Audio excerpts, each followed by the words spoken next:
আবরার ফাহাদ তাকে যে 19 সালে 7 অক্টোবর নির্মমভাবে হত্যা করা হয়েছিল, আমরা সেই দিনটি স্মরণ করার জন্য আজকের এই আয়োজন করেছি। আবরার ফাহাদ এদেশের স্বাধীনতা সার্বভৌমত্বের প্রতীক।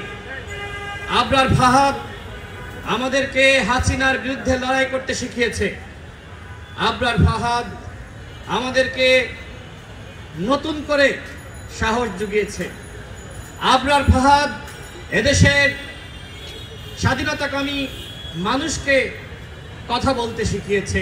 আমার মা রাস্তায় রাস্তায় কেঁদেছে, এই ঢাকা বিশ্ববিদ্যালয়ের রাজু ভাস্কর্যে অসংখ্যবার আমার মা দাঁড়িয়েছে, আমার বাবা দাঁড়িয়েছে এবং আমার মুক্তি চেয়েছে। ঢাকা বিশ্ববিদ্যালয়ের হাজার হাজার শিক্ষার্থী যারা আমাদের সাথে ওই সময় আন্দোলন ছিল, যখন আমার মা রাজু ভাস্কর্যে দাঁড়িয়ে আমার জন্য চিৎকার করেছে, আমার মুক্তির দাবি করেছে, তখন কিন্তু সেই শিক্ষার্থীরা আবার আমার মায়ের পাশে এসে দাঁড়ায়নি।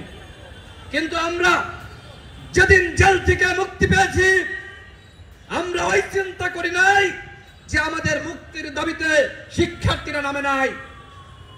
আমরা ওই চিন্তা না করে আমরা ওই কেরানীগঞ্জ কারাগার থেকে সাথে সাথে ঢাকা বিশ্ববিদ্যালয়ে ফিরে এসেছি।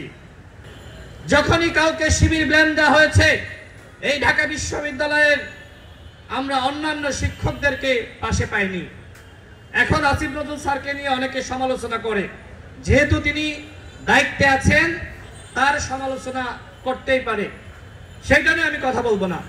কিন্তু শিবির ব্লেম দিয়ে যখন কোনো শিক্ষার্থীকে রক্তাক্ত করা হয়েছে, শাহবাগ থানায় দেওয়া হয়েছে, তখন একমাত্র শিক্ষক হিসেবে আমরা আসিফ নজরুল স্যারকে সবসময় পাশে পেয়েছি। এই সত্য কথা তো আমাকে বলতে হবে না? এবং যখন এই ঢাকা বিশ্ববিদ্যালয়ে কোন শিক্ষার্থীকে শিবির ব্লেম দেওয়া হয়েছে, ডাকসুর তৎকালীন ভিপি নুরুল হক নূরের নেতৃত্বে আমরা শাহবাগ থানায় গিয়েছি।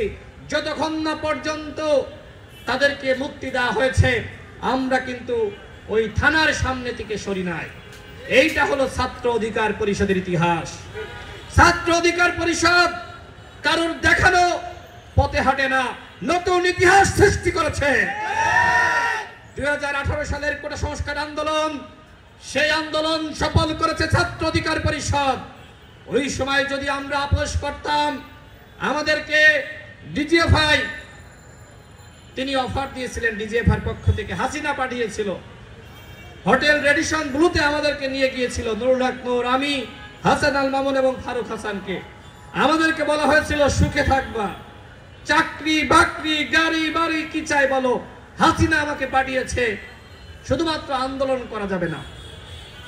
আমরা ওই ডিজিএফআই কর্নেলকে বলেছিলাম, শিক্ষার্থীরা আমাদের উপর বিশ্বাস রেখেছে, আস্থা রেখেছে, আমরা শিক্ষার্থীদের সাথে বেইমানি করতে পারবো না।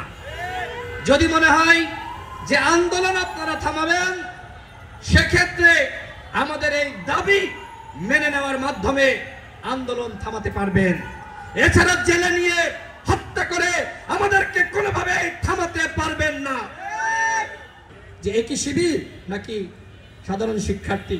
সুতরাং এই রাজনীতি আমাদেরকে এই গণঅভ্যুত্থানের পরে আর করার সুযোগ নাই। জীবনটা পেকে যাবে, তবুও ও জেল থেকে বের হতে পারবে না।